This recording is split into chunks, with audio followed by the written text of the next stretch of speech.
Hey, casual crypto investor family. It is the casual crypto investor, and I am back with another video. In this video, we're going to be talking about XRP. There's a lot of things happening. I know we had the Swell event, which just ended yesterday, and it seemed a lot of the stuff was happening outside of the Swell event in regards to Ripple and in regards to XRP. So we'll get into that. Yeah, I have a ton of information I want to share with you. If you do like this type of content, you want to support the channel, definitely make sure you hit that subscribe button. Definitely make sure you share it, and definitely make sure that you leave a comment down below. And let's get into this video. So currently, before we get into that, let's take a look at the overall crypto market. We're actually down 1.43%. Things have been kind of at a standstill right now, especially after all the dust is settled from the Ripple Swell event. Bitcoin is up currently on the 7-day, 12%, but it is currently down on the 1 hour. Ethereum is up 9%, almost close to 10%, sitting at over $2,500 right now. And one of our favorite cryptocurrencies out there right now is XRP. And currently it is up 3%, but it is just holding tight at that 54 cents. I thought that maybe after the Ripple Swell event, we could see some nice price action, maybe get above 60 cents. But no, man, it's being stubborn and it's staying put. We're currently at 54 cents right now. So quick shameless plug. Feel free to follow me on my Twitter account. We're over 300 followers right now, trying to grow the community. So like I mentioned earlier in some of my other previous videos, sometimes it's easier for me to tweet than it is for me to make a video. So feel free to follow me on there so you can stay updated in what's going on in the crypto space. So let's get into this content that I have for you. The first thing that I want to come across, or that I came across, is the FBI arrest the SEC Twitter hack. The person that was, basically responsible for doing the Twitter hack, which basically, there was a fake Bitcoin ETF that was announced, and basically that spiked the price. And I think this took place roughly about last year or so. And basically they found the guy or the person who was responsible for that. So good to see that happen, because I know a lot of people, they made a lot of money, but at the same time too as well, they might have lost a lot of money on the speculation that they were. I think that was with BlackRock, if I'm not mistaken, with the whole fake ETF scandal. So good news that they found that. Moving on to as well, this one I found very interesting. Bank of America warns that gold is final safe haven as U.S. national debt rises. So basically, should we be putting our money in the banks, or should we be putting gold in the banks? Very scary times right now. Obviously inflation is still a thing. I don't care what they say in terms of it coming down and all that kind of stuff. Yeah, it might be, but I don't know, man. If you've bought eggs recently, you know how expensive things are at the grocery store with gas and all that kind of stuff. So not really feeling any type of break in regards to that. But Bank of America is basically warning that gold is a financial safe haven as U.S. national debt rises. I think we're at $33 trillion or something like that, or some astronomical amount.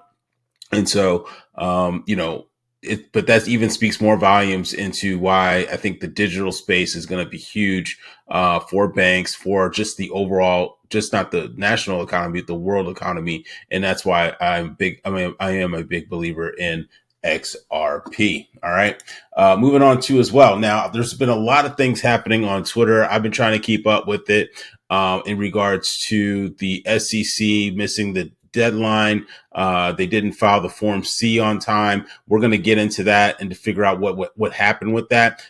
There's a lot of back and forth in regards to that. I know Attorney Jeremy Hogan has definitely chimed in regards to the timing of when they filed this form.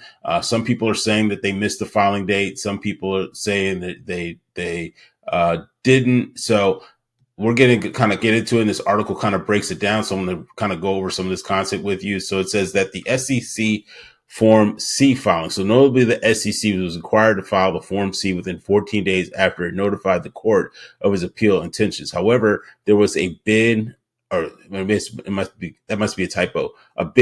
There has been a misunderstanding, excuse me, I can't read, regarding the appropriate deadline for the Form C filing. Since the SEC filed its appeal notice on October 2nd, several crypto experts, including Ripple CLO Stuart Alderati, asserted that the Form C deadline is set for October 16th, which was yesterday. So a lot of people were saying that they missed the filing deadline, but here we go. This is important. So despite these assertions, the SEC did not file the document yesterday, leading to speculations that the Second Circuit could dismiss the agency's appeal. So there was a new deadline. So as you can see here, interesting, Fox Business journalist Eleanor Tourette shared a document showing that the Form C deadline has not expired. According to the document, despite the SEC filing its appeal notice on October 2nd, it was officially added to the Second Circuit docket on October 4th. So that would mean it would be October 18th at 11:59 is when the SEC would have that deadline of filing that Form C for the appeal. The delay and the docketing notice extended the deadline from October 16th to October 18th. And Eleanor Tourette posted this on Twitter with the docket, and it says the date was October 4th, and they would have 14 days, so that would bring us to the 18th. So a lot of people were saying, "Oh, they missed it. Oh, it's the 17th. They missed it. You know, they can drop the appeal." No, they had 14 days, and it was filed on the 4th. So some people have been saying that maybe the SEC changed the date. I don't know about all that. All I can go off is what I can see in front of me. And so if that's the case, if October 4th was the date, then they would have 18 days, and that would bring us to tomorrow, because currently it is October 17th right now. All right. Moving on to, as well, as I was mentioning earlier, it seemed like a lot of stuff was happening outside of the Ripple swell of it. And this is huge, huge news. I think this is like, granted, we're still in the early stages of crypto. Let's be honest, right? I know we all want it to happen now. We all want it to happen fast, and we all want to be rich now. But I think there's I want to say maybe big little steps, if that makes sense. When I mean that is that obviously we're not, where we want to be in terms of pricing for XRP, right? But you can kind of see steps being taken forward to adoption towards more and more people getting involved with just cryptocurrency in general. And so recently what happened while the Ripple swell of it was happening, it says that Grayscale files to convert multi-coin fund containing XRP to an ETF, right? So now investors can get involved with buying an ETF, which has multiple cryptocurrencies in it. And so this one has Ethereum, Bitcoin, Solana, XRP, and Avalanche, right? And so I think this is huge for crypto. This is going to be one of those things when we look back on October 15th, 2024, we'll look back and say, wow, I was there. I witnessed that. I read that article when we first got our first ETF, right? And so what this means is that you might have various ETF based on various crypto sectors, right? So you might have an AI crypto ETF. You might have, a financial crypto ETF. You might have, various, you might have a meme coin ETF. You might have just various, or maybe even a real estate ETF. I don't know. I'm just throwing ideas out there, but basically, we'll have the opportunity, or investors will have the opportunity to invest and to get into crypto from a more traditional route. So this is exciting to see. I'm super excited for this. I can't wait for this to happen. One of the other catalysts to us, we all know, if you've been in the crypto space, if you've been following XRP, one of the things that we're also waiting for is for the real USD coin to drop. Many kind of, I guess I don't want to say middle of the road, but there have been exchanges out there that are signing up to list the real USD or real USD stablecoin. And so that's exciting to see. I'm just curious to see how that will affect the price of Ripple, or not the price of Ripple, but the price of XRP.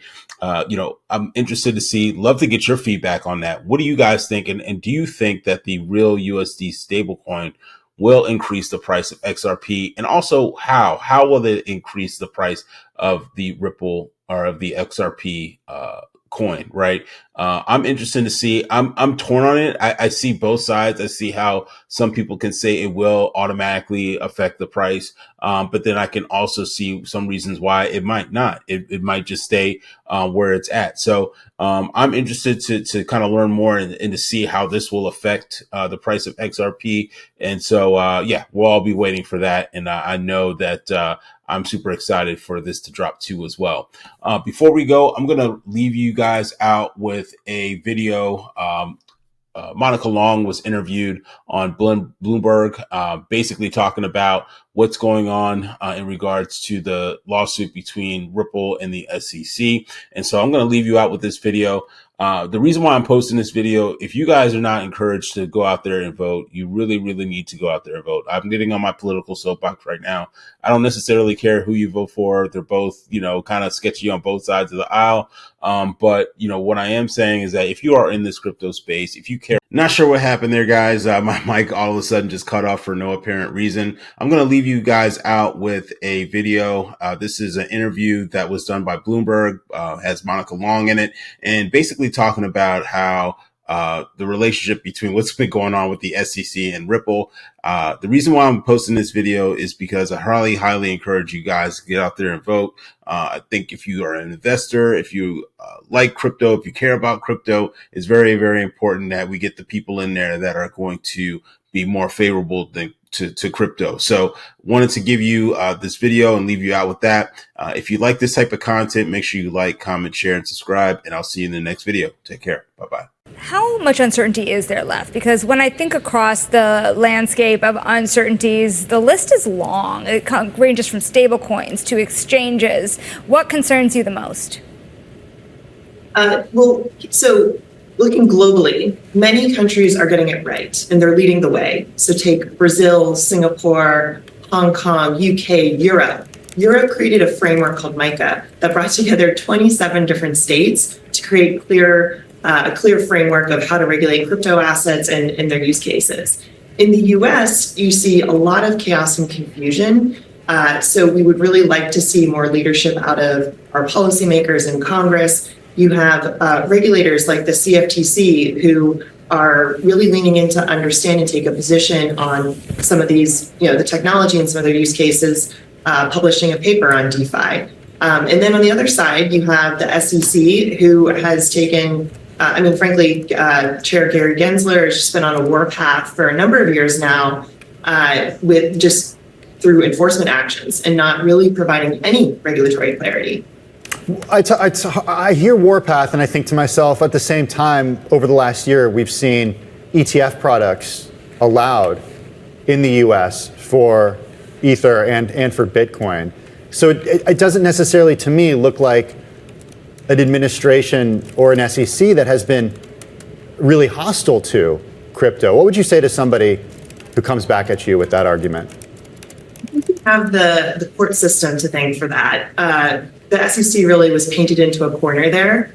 And we have seen U.S. courts through a number of cases, in the case of Grayscale's case on the ETF, providing a way forward. In the case of the SEC versus Ripple, again, last year, the U.S. courts ruled that XRP is not a security. So that's good. That creates clarity for our industry and for our business.